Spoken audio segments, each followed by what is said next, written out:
You need to heal your hand quickly, or it will get worse. I didn't understand why my husband George took me on a fishing trip in a rowboat and let me drift away while he filmed me laughing on his phone. I thought maybe he wanted to make up after an argument. But as I drifted alone, scared and cold, I realized his true intentions. Thankfully, a man rescued me, saving my life. My name is Carol, and I'm 38 years old. I live with my husband George, who is 3 years older. We used to work together at the same company, but in different departments. We didn't interact much until George started visiting my department for no reason. Eventually, he asked me out to dinner, surprising me. We grew closer and got married 2 years ago, much to the surprise of everyone, especially my parents. They were overjoyed at our wedding. After living with my parents, George and I decided to get our own place, not too far from my parents' house. I'm home. Welcome back. Dinner is ready. Is that curry I smell? Yes, it is. Let's dig in quickly.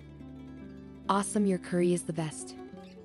I usually take care of the housework because I finish work on time and don't have to do overtime. Even when I lived with my parents, I enjoy cooking and cleaning, so it's no trouble for me. But on weekends or when George gets off work early, he takes over. Our life as newlyweds was going really well without any problems. But about a year and a half into our marriage, things started to go downhill. One day, while we were eating, George sighed and said, "You're lucky, Carol, not having to work overtime." George is a manager and has been really busy lately, working extra hours. Worried about him, I said, "Well, my job is more routine, but you have so much responsibility because you're trusted, George. That's impressive." But my words seemed to upset him. "What do you mean by that? Don't praise me if you don't understand." We've had arguments before, but this was the first time I saw George so tired. Not knowing what else to say, I just said sorry, and George stormed off to his room without finishing dinner. I knew George was tired, so I didn't argue back, but I was surprised by his reaction. I heard his department was starting a new project, so I hoped things would get better once he wasn't so busy. But instead, our relationship got worse over the next few days. A week later, I had to stay late at work unexpectedly. I need to prepare some urgent documents by tomorrow, which might keep me at the office until after George gets back. Feeling a bit uneasy, I decided to text George just in case. I had to do overtime at work today. George, if you're not working late, could you handle dinner? Or should we eat separately tonight? Sorry for any inconvenience. It had been a while since I reached out to George like this. Remembering our last argument, I added sorry to the end of the message. But all I got was a red receipt with no reply. When I got home, George was eating what looked like a meal from a convenience store, and he didn't respond when I said, "I'm home," showing he was in a bad mood. "Sorry about dinner, work kept me longer than expected." Trying to ease the tension, George interrupted me. "Do you think it's okay to work late when I come home this tired? Are you still upset about what I said earlier?" Trying to start a fight with good intentions? I was surprised by how quickly things escalated. I asked again, "So you think I'm pretending to work late just to bother you, or I'm not finishing my work because I'm lazy?" His words stung. I really had to stay late at work. This has happened before, you know. What's gotten into you? I couldn't bear George's accusatory tone any longer. I snapped back. I work hard every day too. I shouldn't have to defend myself against these accusations. But George ignored my words. I'm already stressed from work. I couldn't bear to have this tension at home, especially when I was exhausted myself. My true feelings slipped out, albeit quietly, but George noticed and didn't let it slide. "Then just quit your job," he suggested, leaving me speechless. "It's ridiculous for you, Carol, who can't even manage housework properly, to be working. After all, I'm the one paying for this apartment. You don't really need the money, do you?" His logic seemed completely off base. Feeling my frustration rise, I unintentionally raised my voice. "How can you say that? I do take care of the house, and except for the days I work late, I handle everything at home.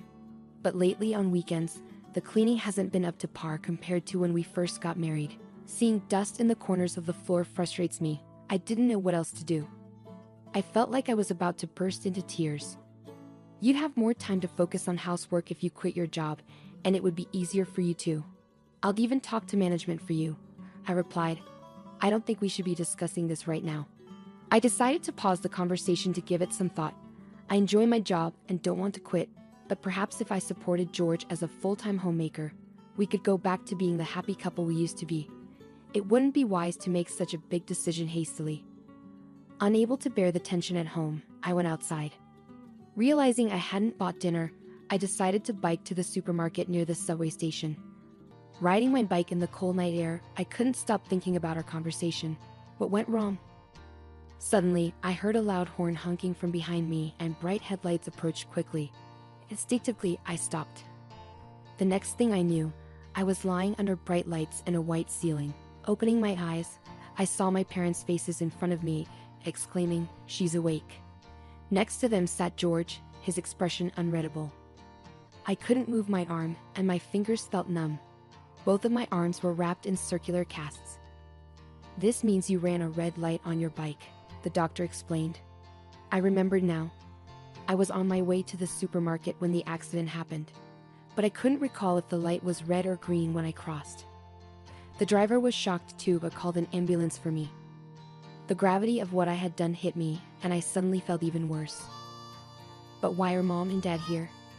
George was contacted first, and then he informed them.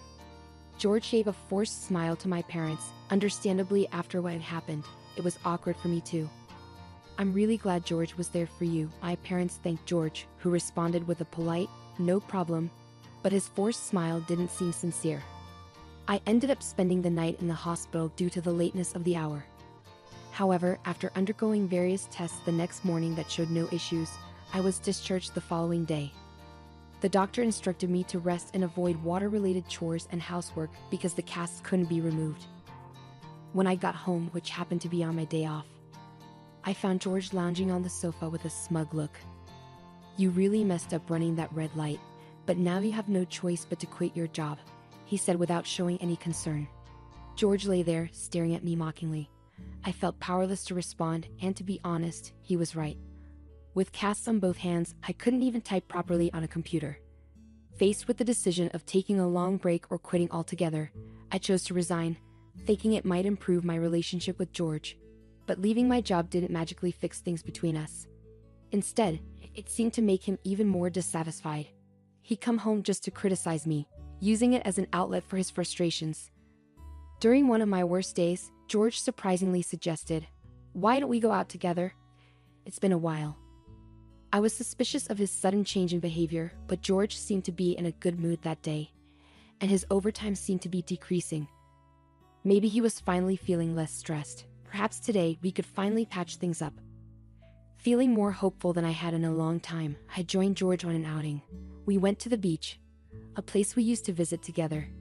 "Here, you can fish in a rowboat," George suggested, pointing to the safe fishing area where beginners could easily fish from rowboats. This spot held special memories for me. Although I had only been here a few times, it was meaningful because George had helped me overcome my fear of the sea by teaching me how to fish. I still remembered the fun times we had here. "It's not scary, it's nostalgic," I said to George, who simply replied, "Yeah." Having a normal conversation without any snark or arguments felt incredibly refreshing and genuinely joyful after so long. After renting a boat, we successfully got on board.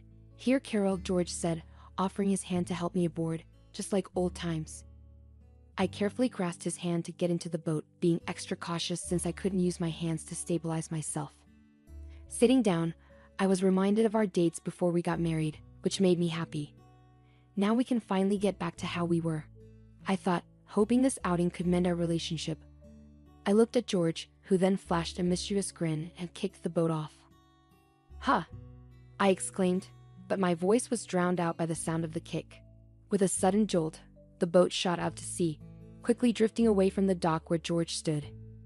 Even though I wasn't rowing, George took out his phone and filmed me, laughing and taunting, "You better heal that hand fast, or it's going to be bad." In that moment, I realized I had been tricked. I blamed myself. I had thought that if George's workload decreased and I did the housework perfectly, we could reconcile. But I was wrong. This was George's true nature. Realizing this, I felt frustrated, ashamed, and sad, and tears started flowing, sniffling and breathing in the sea breeze. I felt the fear of being alone at sea overwhelm me. I just wanted to go home. As I sat there, eyes closed, trying to push through the fear, a man's voice startled me. "Are you okay? You're about to drift out of the safe area, and are those casts on your arms?" There was a man. likely a father and a boy who looked a lot like him.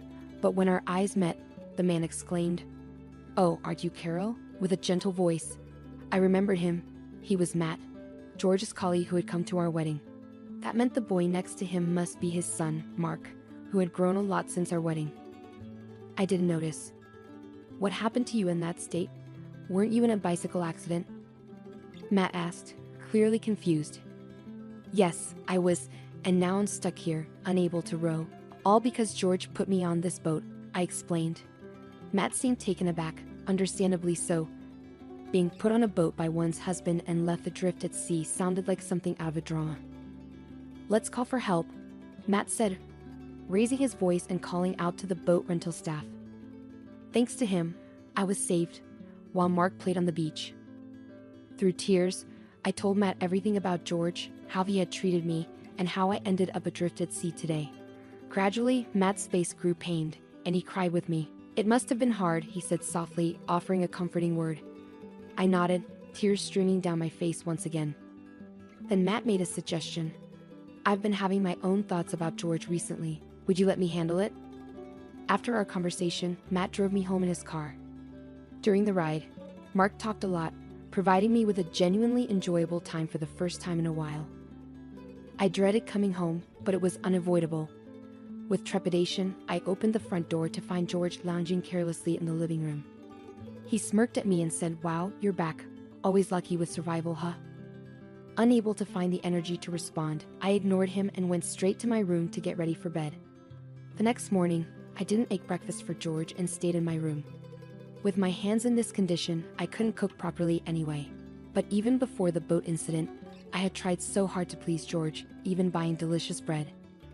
Now, all those efforts felt pointless to me. I didn't give George much thought throughout the day, and before I knew it, night had fallen. The sound of the front door opening signaled an unusually early return for George. He barged into my room and started yelling abruptly, "Hey. It was you, wasn't it?" Confused, I asked what he meant. George's voice grew louder as he accused me. "Don't play dumb with me. You're the one who told my company. What's going on?" I remained unfazed by his words, replying, "I don't know what you're talking about, but whatever trouble you're having at work doesn't involve me anymore. After all, I'm not even working there anymore." I waved off George's accusations, feeling no need to cater to him anymore. Frustrated, George stormed out of the house. The real shock came 3 days later when George, who hadn't returned home during that time, walked through the front door looking as pale as a ghost. "Carol, what should I do?" he muttered, looking lifeless as he shuffled into the room where I was relaxing. "What happened?" I asked. "I've been fired from my job," he said. "Oh, really?" I replied indifferently, watching as George collapsed to the floor. I had finally made it to manager. Despite his despair, I felt no sympathy for George because I knew this was coming.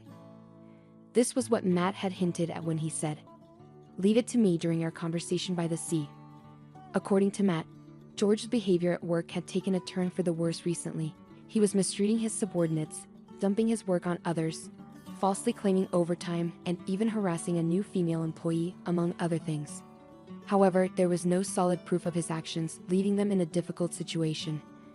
Despite being colleagues who were promoted to manager around the same time from different departments, Matt struggled to come to terms with George's behavior. But seeing how upset I was by George's actions, Matt felt compelled to take action.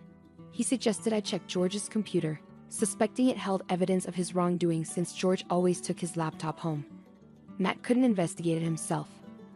I knew George's laptop password. After safely returning from the sea, I pretended to go to sleep, waited for George to fall asleep, then checked and extracted the data from his laptop, which I then sent to Matt.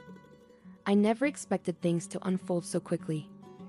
Matt, the star of the advertising department, had acted swiftly and decisively. Standing up, I went to my drawer and retrieved something specific. Then, speaking slowly, I said, "I'm sorry to bring this up while you're feeling down, but I have something important to say." George looked at me with a puzzled expression, resembling a discarded puppy. After taking a deep breath, I continued, "I want a divorce." I finally voiced my decision, handing him the filled-out divorce papers. George's face shifted from confusion to a mix of anger and sadness as he looked at me. "Why do you want a divorce? Can't you show a little compassion?" especially when I'm feeling so low," he pleaded. His words left me stunned, almost tempted to throw them right back at him. "I'm grateful to you for revealing your true nature, and I've already discussed this with my family," I stated firmly. This wasn't just bravado. After my ordeal at sea, I had indeed gone back home and talked with my parents. That night, Matt messaged me saying, "George might come crying to you in about 3 days. It's up to you, Carol, what to do next." Reflecting on my options, I decided to confide in my parents. I laid everything out for them, holding nothing back, including the terrifying experience of being adrift at sea in a boat I couldn't row. As I recounted the events, the guilt I had been suppressing and the emotions I had bottled up overwhelmed me, and I cried. My parents, who had held George in high regard, were deeply shocked by what I revealed. However, after hearing my story, they apologized for my pain and encouraged me to proceed with the divorce. Though I had been considering it, their support helped solidify my decision. When I shared my decision with George, he paled and eventually broke down, pleading, "Please don't leave me. I can't bear to lose you now." Despite his desperate plea, my resolve remained firm. "You should have realized before putting me on that boat," I told George. He deflated, sitting motionless on the floor. In the past, I might have comforted him, reassuring him that everything would be okay. But now I felt nothing. My love and feelings for George had long been discarded in the sea along with that fishing boat. "The divorce is final. I won't be your convenience anymore," I declared firmly, my pent-up frustration fueling my words. With that, I left George behind, motionless on the floor. I grabbed a backpack with just a few belongings I had packed the night before and left the house. The night air was cool and I felt refreshingly clear-headed as I made my way back to my parents' home. Despite George's continued pleas to stay together, I proceeded with the divorce through a lawyer recommended by my father. In just a few days, George lost everything, sinking into depression and eventually returning to his parents' house, where even his mother seemed to have lost patience with him. His mother was entirely on my side, repeatedly apologizing for her son's foolishness. I didn't have much affection for George, but I had a soft spot for his mother, which made the situation unfortunate. I've heard he's now unemployed, staying at his parents' home. It's sad to see how he could be so harsh to others yet unable to handle adversity himself. After successfully ending our relationship and receiving support throughout the process, I expressed my gratitude to Matt. Once my arms healed, I returned to work and realized how much I actually enjoyed it. I used to spend each day accommodating George, but now I cherish doing what I love, immersing myself in my work and feeling fulfilled every day. I'm eager to start anew, valuing myself and navigating life with care. I really thought Mom had a lot of money saved up. I mentioned it before, right? It's time to kick her out. Why keep a jobless person here? I've been living here for 3 months, and my son and his wife used up all my savings. They treated me badly. I had enough, so I left quietly. Then, my son called me. "Mom, what's happening?" Tony sounded worried on the phone. Around that time, something I did became big news across the United States. I'm Sarah, and I'm 70 years old. I lived in France for a while, but I got sick, so I came back to the States. My old apartment was gone, so I asked my son and his wife if I could stay with them for a bit. Tony, my only son, is 44 and works in an office. He and his wife, Alice, don't have kids, and they live quietly. We lost touch while I was away, but I decided to reconnect, and Tony seemed happy to hear from me. I explained my situation and asked if I could stay for a while. Tony agreed, though he seemed unsure. It felt awkward to rely on them, but the happiness of being with family again outweighed my doubts. With a mix of nerves and happiness, I took a taxi from the airport to their house. When I got there, Tony and Alice greeted me at the door. Tony seemed glad to see me, but Alice looked upset. I plan to stay here for a few months. My stuff will arrive later, I said, leaving my carry-on bag and heading to the living room. We talked about our lives, jobs, and my time in France. When Tony asked why I moved there, I just said, I wanted to enjoy the French countryside as I get older. Tony laughed, but Alice stayed unhappy. We also talked about my health issues. I've been dizzy a lot, and might have Meniere's disease. Sometimes I can't stand and feel sick when it happens. I don't feel safe living alone, so I want to stay with them until I feel better. After our chat, I went to get my stuff for my carry-on. As I organized it in the hallway, I heard Tony and Alice talking. Are you serious about letting Sarah stay? I don't want to live with an old woman. She's my mom, Alice said. You're not always home because you work part-time, Tony replied. But what about when we're off work? How long is she staying? I want her gone. Alice insisted. Mom will leave eventually. Let's talk about money tomorrow. Just keep it down, she might hear you, Tony warned. She can't hear us, she's old.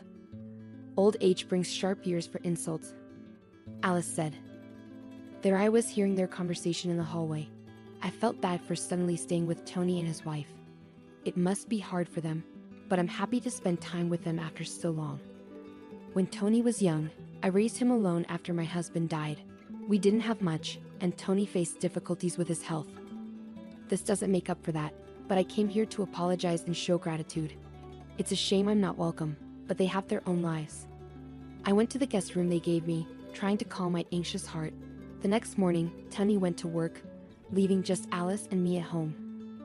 While I was doing some crafting in the living room, Alice came up to me. Hey Sarah, can you clean up this mess? I looked around and saw fabric scraps and threads scattered about. Oh, I'm sorry. I'll clean it up.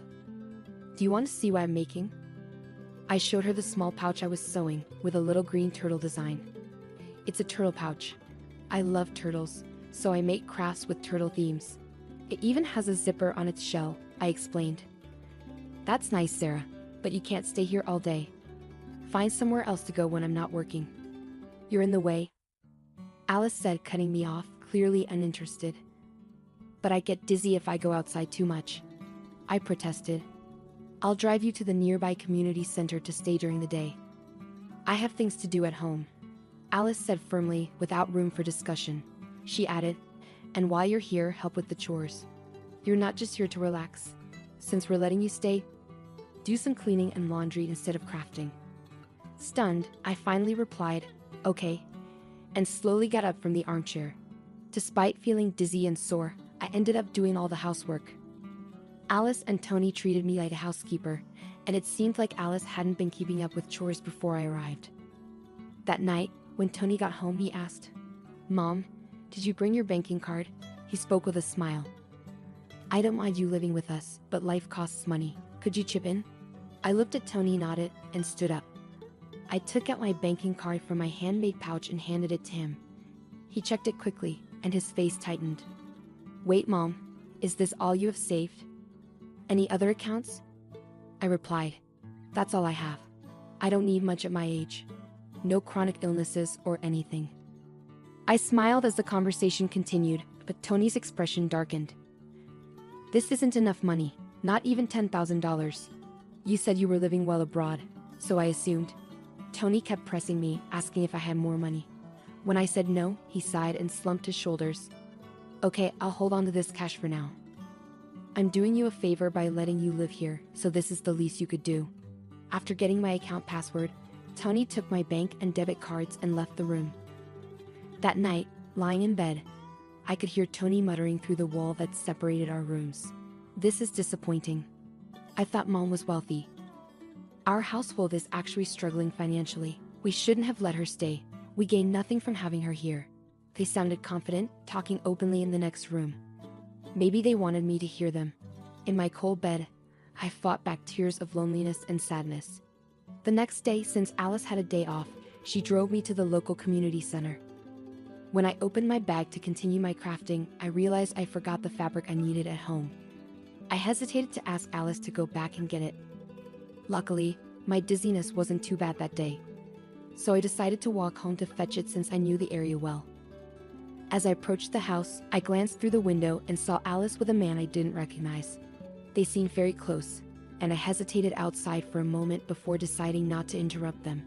It dawned on me that maybe they wanted me out so I wouldn't interfere with whatever was going on between them.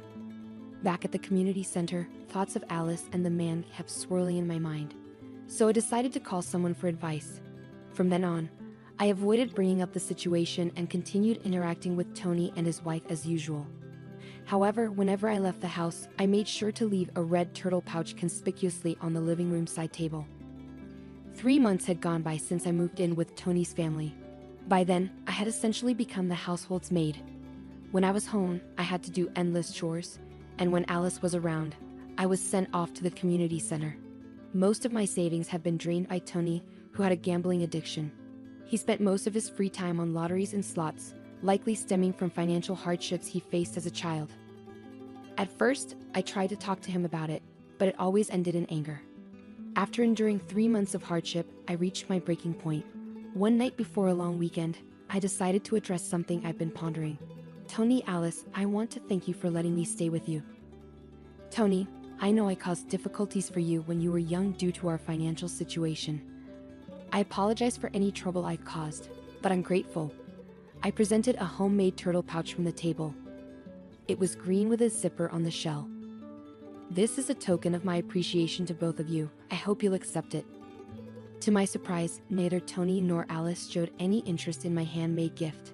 Mom, enough of that. Can't we access some funds from your French account or something? Tony suggested. I already told you, there's no more money. Look, I put a lot of effort into making this. Can't you accept it as a gesture of love? Remember how happy you used to be when I filled the shell with candy and a bit of pocket money? Tony's irritation grew. I'm not a child anymore. I don't find joy in receiving something like this, Sarah. How much longer do you plan to depend on us? Frankly, it's irritating. Tony and his wife exchanged a cold look, appearing desperate. I asked Tony, do you remember Joe? He helped us out in that old apartment we lived in. What? I don't remember. Stop bringing up old stories, Tony replied sharply. A heavy silence settled between us as I held onto the turtle pouch tightly, feeling the paper inside. The next day, Tony and his wife went on vacation, leaving me behind. After our conversation the previous night, I had already planned to leave the house. I quickly packed my bags with the arranged carrier and sent them off to my home in France. I made sure to include the red turtle pouch in my carry-on bag. Leaving a brief note of gratitude and farewell on the table, I walked out of the house where I had stayed for 3 months. After leaving the house, I didn't immediately return home. Instead, I stayed in a hotel in the US for a while. I had matters to attend to, and I figured Tony and his wife would reach out to me eventually. True to my expectations, about 2 weeks later, Tony called. Mom, what's the deal with the turtle pouch? It's yours, right? Tony's voice sounded frantic over the phone. Oh, you noticed? I replied calmly. I wasn't surprised when I saw the news on TV about the turtle-shaped pouch. Inside it was a check for $1 million. It was my way of expressing gratitude for all they'd done and apologizing for any trouble I caused them when Tony was young. Some might think it's shallow to make amends with money, but I had dreamed of this day for over 40 years, saving up bit by bit. Before meeting Tony after so long, I did some research and discovered he was in debt. He had tried to clear his gambling debts by gambling more, only to sink deeper. Despite having a steady job, he couldn't break free from the cycle. I simply wanted him to pay off his debts and find peace. However, they refused my gesture, forgetting the kindness they had once shown my family. So I decided to split the $1 million check into smaller amounts and donate it to charities and welfare organizations across America. I placed the donations in the handmade turtle pouch and sent them anonymously. The turtle pouch became a sensation, making headlines and trending on social media. Alice, isn't that the turtle pouch? Someone commented online. Yeah, looks like it, another remarked. Yes, that's the one. I was planning to give them filled with money too, I replied. I see. Well, he could have just told us. We would have accepted it. If you didn't want my feelings, then you don't need my money either. Tony's voice was angry over the phone. It's my money. How dare you deceive me? Give it back, he demanded. I couldn't bear to listen to Tony's anger any longer, so I pulled the phone away from my ear. After a moment, I spoke. All right, calm down. You're giving me a headache. There's one more turtle. And if you really want it, it's yours. Tony eventually settled down and insisted on having the turtle. We agreed to meet later at a cafe. On the appointed day, I brought the last red turtle in an envelope to our meeting spot. Tony and his wife were already there, demanding the money before I even sat down. When I silently pulled out the red turtle, Tony snatched it immediately, unzipping its shell. But instead of finding a check, he found a small electronic device. What the heck is this? Tony was confused.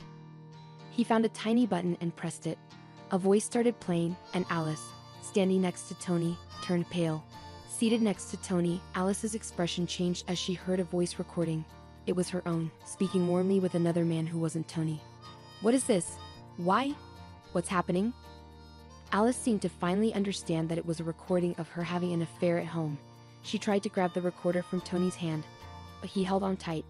While they struggled, I opened the envelope. I brought out several pictures and laid them on the table, showing Alice cheating with another man at home.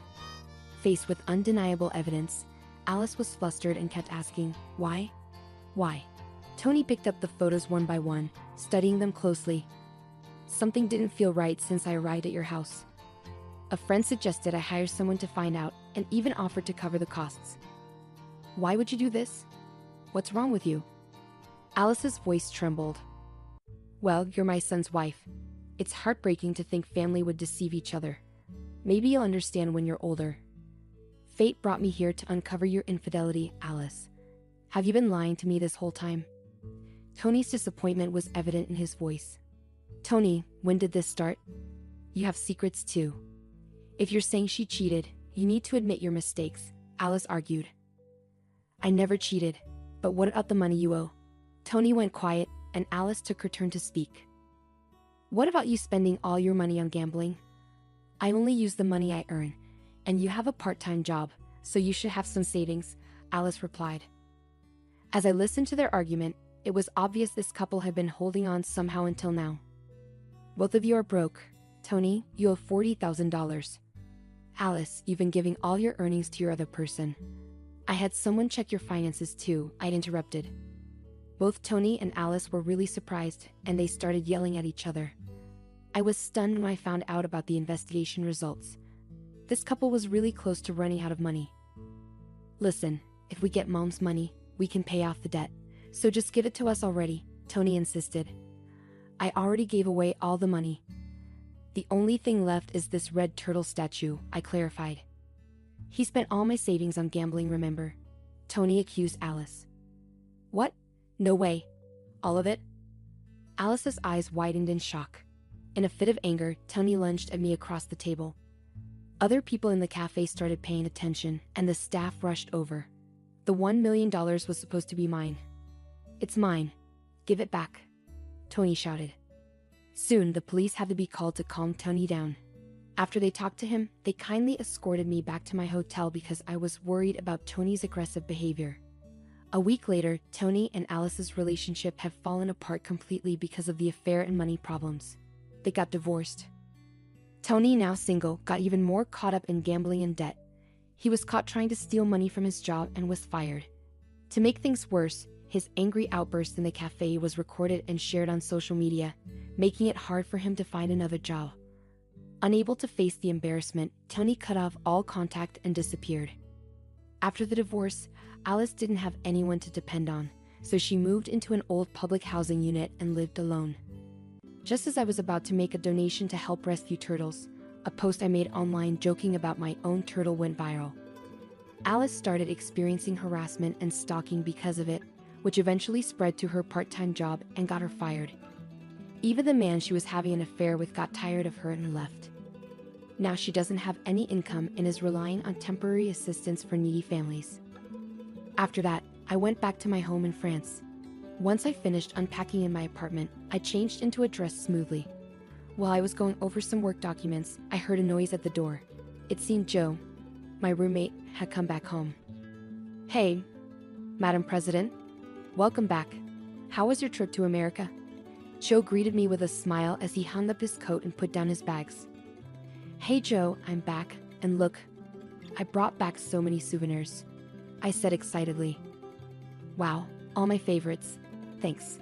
I'll bring some to the storytelling event at the community center tomorrow," Joe said happily. Joe carefully examined each souvenir on the table, his face glowing with delight. After we both got back on our feet, Joe and his wife moved away for work. Years later, we unexpectedly met in the city, and I started helping with a support program for people in need that Joe had started. By then, Joe's wife had passed away, and we began working together as partners in both business and life. I've been leading the organization since Joe retired a few years ago. What began as a small initiative by Joe and his late wife has grown into a large international organization over the past 30 years. Currently, our focus is on helping single moms raise their children. A few years ago, we moved to France to study their advanced support systems. While we've become well known in France, we're still not widely recognized in America. I plan to expand our activities there soon and wanted to spend some time with Tony and his family just as a mother before they found out about my work. In the end, I couldn't get them to understand how I felt. But that's their decision. Even though it was brief, I was happy to spend time together as a family. Now at 70 years old, I believe age is just a number. There's still so much I want and need to accomplish. I straightened my back in my dress and began pondering my upcoming